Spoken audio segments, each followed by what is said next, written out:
చిలకలూరిపేట సంక్రాంతి సంబరాల్లో భాగంగా చిలకలూరిపేటలో నిర్వహిస్తున్న రాష్ట్ర స్థాయి ఎడ్ల పందాలు అట్టహాసంగా ప్రారంభమయ్యాయి. మొదటి రోజు పాలపళ్ళ విభాగంలో మొత్తం 29 జతల ఎడ్లు పాల్గొనగా పోటీలు హోరాహోరీగా సాగాయి. ఈ విభాగం విజేతలకు బహుమతులను చిలకలూరిపేట శాసనసభ్యులు మాజీ మంత్రివర్యులు శ్రీ ప్రత్తిపాటి పుల్లారావు అందజేశారు. మొదటి రోజు పోటీలకు పూర్తి ప్రైజ్ మనీని చిలకలూరిపేటకు చెందిన కావూరి రమేష్ బాబు స్పాన్సర్ చేశారు.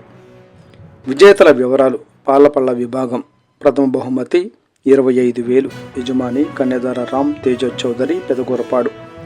లాగిన దూరం 3,943 అడుగుల 7 అంగుళాలు.